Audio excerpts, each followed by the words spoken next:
All right, ready to dive into some history. Always. Today, it's the Boston Tea Party, one of those events that, well, everyone's heard of. Right, but do we really know the whole story? That's what we're here for, what led to it, what actually went down, and how it still matters today. And to help us unpack all that, we've got insights from historian Dr. Benjamin L. Karp. He was on an episode of the American History Hit podcast. And get this, he wrote a whole book on the topic, Defiance of the Patriots, the Boston Tea Party, and the Making of America. So we're in good hands. Definitely. And, it's fascinating how this all boils down to tea. You wouldn't think a simple drink would spark a revolution. Right, like tea time turning into fight time. Yeah. But it really gets to the heart of the tensions between Britain and the colonies back then. Absolutely. Now, most people have heard taxation without representation, Hmm. but the Tea Act of 1773 wasn't exactly adding a new tax. It was more about helping out a big company, the British East India Company. Yeah, they were in some serious financial trouble, and this act was basically a bailout. Interesting. So how did that involve tea? Well, the act gave them a monopoly in the colonies, so they could sell tea directly, undercutting everyone else. The idea was to make tea cheaper, so the colonists would be like, hey, cheap tea. Maybe this whole control thing isn't so bad. Oh, I see. A sort of, look over here, shiny, cheap tea distraction. Exactly. But the colonists saw right through it. For them, it wasn't about the price of tea. It was the principle. Exactly. They already had elected representatives and felt like, hey, if we're going to give money to the crown, it should be our choice, not something forced on us. It was about having a say in their own lives. Exactly. It really gets to the core of what it meant to be a colonist then. Are they subjects or citizens with rights? Right. And it's easy to picture everyone being on the same page, like, revolution, let's go. If only it were that simple. But some colonists were fine with the tax, right? Yeah, there were definitely differing opinions. So even back then, things weren't black and white. Public opinion was divided. Absolutely. History's rarely a simple us versus them story. There were diverse opinions within the colonies, just like in any society. That's a really good point. Now, why was boycotting tea such a big deal? Well, tea had become this popular, almost everyday luxury for the colonists. Like a little treat. Yeah, you could say that. It was relatively new to their culture, but it really caught on. Interesting. So it wasn't just about the drink itself, it was about something more. Right. It represented a certain status, connection to the wider world. So giving it up wasn't just symbolic. It was a real sacrifice. I can imagine. There are even stories about them trying to make substitutes, like Labrador tea. Oh, I've heard of that. Not exactly delicious, is it? No, not at all. But it shows how committed they were to the boycott. Wow, they were really willing to put their taste buds on the line. They were. It's Cool. like boycotting a brand today because of something you disagree with. Putting your money where your morals are. I like that analogy. And that's where the Sons of Liberty come in, right? Yeah, exactly.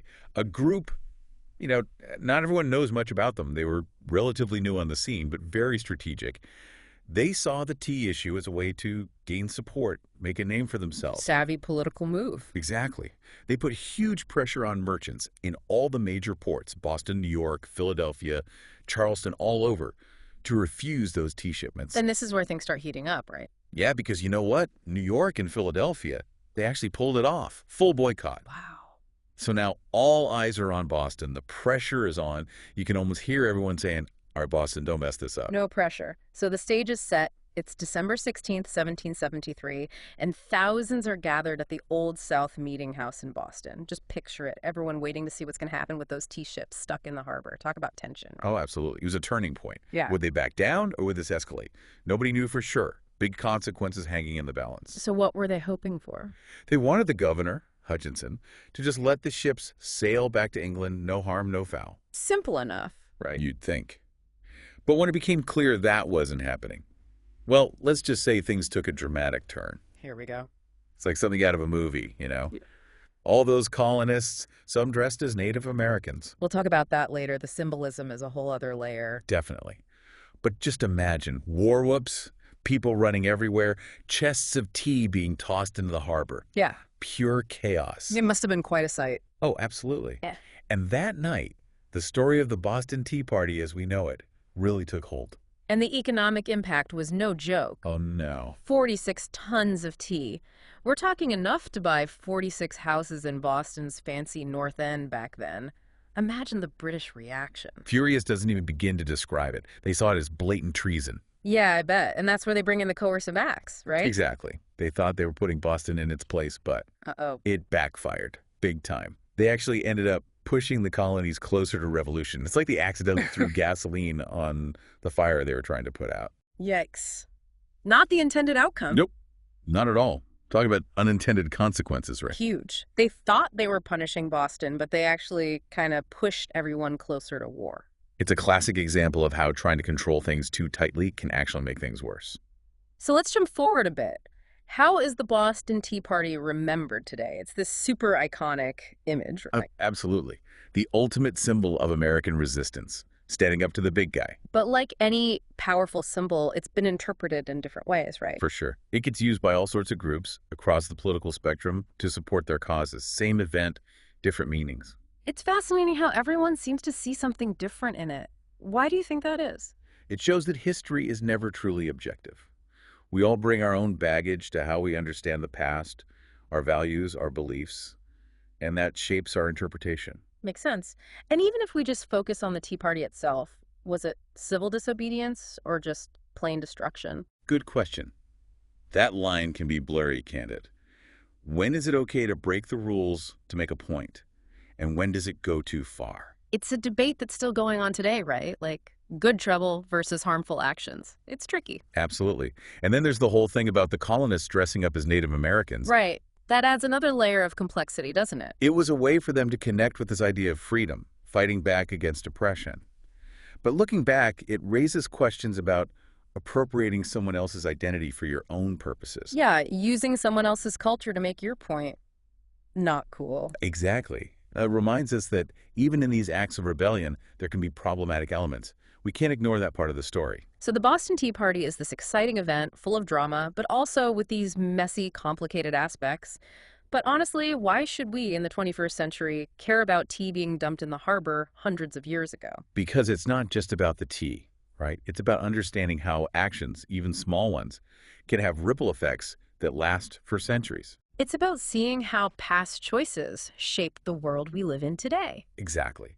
And the Boston Tea Party is this perfect example of that. It shows how seemingly small acts of defiance can spark huge changes. It's a story about power, representation, and what it means to be a citizen.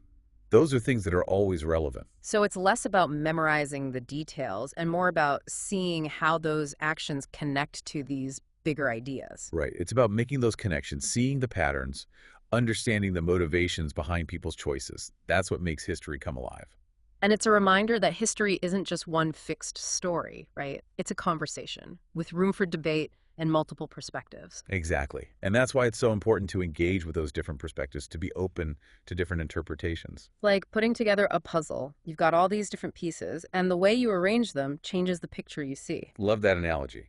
And the more pieces we have, the more complete our picture of the past becomes. So we've explored all this economic and political drama, the actual events of that night, and how the Boston Tea Party is viewed now, all the different sides of it. But before we wrap up, I want to leave you with something to think about, something to connect this historical event to our lives today. Imagine you're back then, those colonists facing that tea tax. Was it worth fighting over? It gets you thinking, what issues today would you be willing to, I don't know, take a stand on? Like, what would your Boston Tea Party be? It all comes down to drawing a line in the sand. Yeah. Right? It wasn't really about the tea itself. It was about those bigger principles. What are you willing to fight for? What sacrifices are you willing to make? It's a question every generation has to grapple with.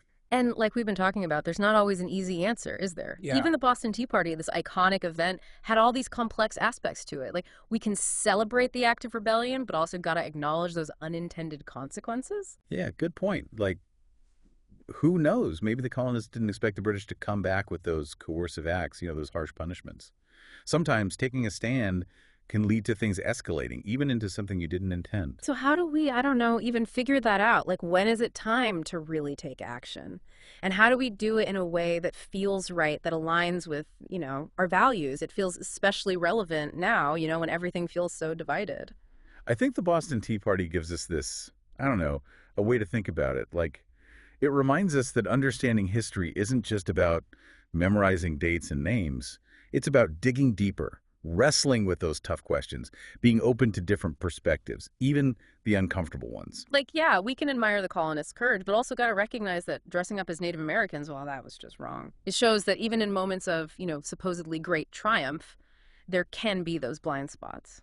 Absolutely. And being aware of those blind spots is crucial. That's how we can learn from the past, the good and the bad, and hopefully make better decisions in the present, right? So, as we wrap up our deep dive into the Boston Tea Party, I hope you're walking away with more than just, the facts about some tea getting dumped in the harbor. I hope it sparks some questions for you. Like, what issues get you fired up? What would you be willing to take a stand for? And how can we learn from those who came before us, both their triumphs and their mistakes, as we face the challenges of our own time? Well said. The Boston Tea Party might seem like this far-off event, but it raises these timeless questions about what it means to be a citizen, about responsibility, about finding the courage to act. It's a powerful reminder that history isn't just something we read about in textbooks, it's something we're all part of, shaping with every choice we make. And on that note, we'll leave you to ponder those questions, to keep exploring this fascinating period in history. Thanks for joining us for this deep dive into the Boston Tea Party. Until next time, keep asking those questions, keep learning, keep diving deep.